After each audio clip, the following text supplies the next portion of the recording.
good? It's your boy NLG. Welcome back to the channel.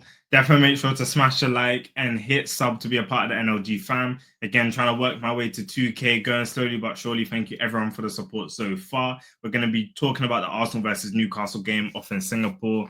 The big announcement before the game was this man right here, Victor Gyökeres, signing officially for Arsenal, finally getting down and over the line. And being announced in Singapore. Hopefully, I'm sure he'll be flying with the squad to Hong Kong now for our next game against Spurs. But yeah, this is the big sign. And let me know your thoughts down on finally getting Gyökeres over the line down below. But let's talk about the game. Arsenal versus Newcastle ended 3-2. Starting with the first half, I think it was quite slow. Of the new players we had featuring, we had Zubimendi as the only new player in the squad. And to be completely honest with you, I felt like at times he was caught out or the midfield was a bit vacant. It's a bit too easy for Newcastle to pass through the lines. Obviously, Newcastle without Isak today, but you could see how potent they still were. They still moved the ball super quickly. Elanga, rapid pace. Anthony Gordon, Murphy, they still have players that can really get at you and cause problems. So we still had problems against Newcastle in the first half, and we felt a bit slow to react. We did have the ball for quite a bit of time in the early 10, 15 minutes, but really to no avail. And then the big chance came from Newcastle where they go 1-0 up. We get caught lacking on the right-hand side. I think it's a mixture of mistakes. Zubimendi and Marino aren't really having a man. They're kind of floating about. Lewis Skelly's not really in his position. Calafiori goes out to mark. Cross comes in.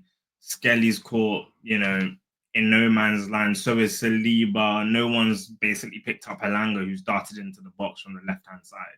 Something that I always say Arsenal need to do more. When the ball is on the other side of the pitch, we need the winger on the opposite side to drift in and create an opportunity. I don't think we do that enough. And Elanga drifted in. Nobody marking him. Scuffed the shot a little bit. But it went in, and it was a well-deserved goal, to be fair. They took their chance. And I feel like often when we face Newcastle, they are a team that don't need many chances, but they finish their chances. Usually that's because of Isak, but the same held true today, where we had chances in and around them before that, but we gave them an easy in. Then we go on to the next goal we have. I feel like the passages of play after that, Saka had a couple opportunities. You weren't really seeing anything down the middle. Again, hopefully this is where this man can change things for us because, we know Newcastle are good at offensive and defensive work. They're doing very neat bits of play. People like Guimaraes and Elanga in the team's looking really good. But we couldn't seem to really break them down. Trossard was doing decently on the left and interchanging. Waneri wasn't featuring too much. Didn't get too many touches on the ball to really impact the game like he did against AC Milan. And then really, really and truly, the goal came from Mikel Merino, who, again, I don't know how this guy is so clinical with his finishing, man. He's a cold finisher. Calm, cool, collected. He actually is the one who wins the ball back high up the pitch with a nice tackle. The ball then ends up to Trossard, who then plays it to Havertz, and Havertz has a nice flick back, and Marino just slots it in. And it was a great goal from Marino, comfortable finish. And as we've seen from him since he stepped up to the mantle to take on the striker position last season, he's capable of really being clinical. Obviously, he's not the person you'd want starting week in, week out, but when he's been asked, he's produced, and today he produced. So that was Marino's first goal, really nice. Then we go into Havertz's goal. I think it was within literally 6 minutes of each other. Again, this one came from a quick free kick. Marino and Trossard applying pressure to, I believe it was Trippier. Then we had a foul awarded to us. Trossard took a very quick free kick to Havertz on the left wing. He swung a ball in with conviction and pace, which he rarely does things with conviction and pace. I always say when Havertz drifts out wide, I feel like he becomes a different player with more. I don't know if anyone else has noticed this, but whenever he drifts out right or left, I feel like he has more guile about him. But he whipped in a very good ball. One that, again, when I'm speaking about when somebody on the flanks has the ball, Saka should be drifting in in there, or Mourinho, if he's going to play the striker once Havertz is out wide, should be in there. But to be fair, Saka was too deep, but the ball was good, and it was an own goal by Newcastle. Absolutely belted it in off the corner, own goal. But yeah, it was a good passage of play to show, you apply pressure to the opposition team, you put balls into the box, you might have an opportunity. But ideally, again, it wasn't the greatest goal of all time, but we forced the issue. The first half wasn't great from Arsenal. Let's keep it real. It was quite slow, languid. We had lapses in concentration. Raya's kicking and distribution wasn't great. The passing out the back wasn't great. Second half was a massive improvement, though. Odegaard came onto the pitch, and we had a good second half from Odegaard. Taking shots with conviction, making really cute, neat passes as well. He nutmegged the player one time from midfield. He had good impact in that game. At one point, tried to switch the ball to Trossard wide.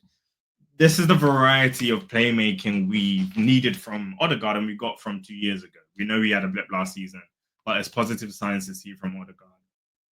And he ended up scoring the penalty that won us the game in the second half.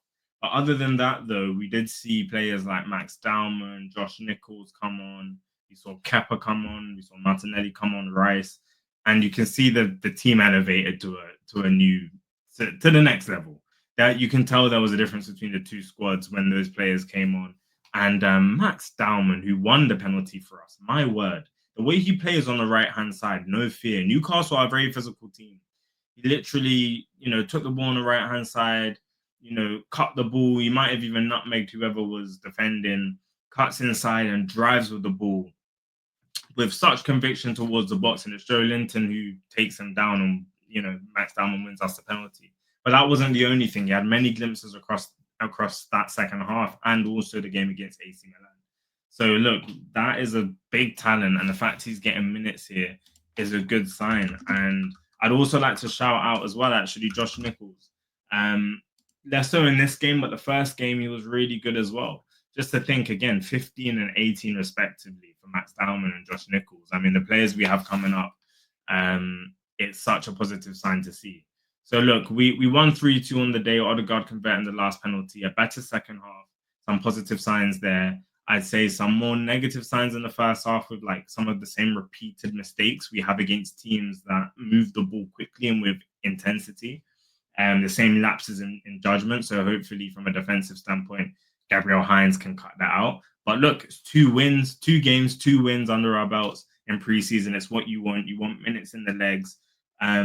What I would have wanted to see was whether we would switch up formations or the style in which we play, but it seemed quite samey to last season. However, this man Gyökeres might just change that. So let's see. He'll have some training sessions before Tottenham. We should see him against Tottenham. So let's see how that changes things there. But look, people, it's your boy. Make sure to drop a like again and sub to be a part of the NLG fam. Really appreciate all the support.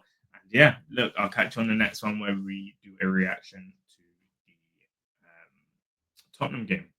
Let's get it in a bit.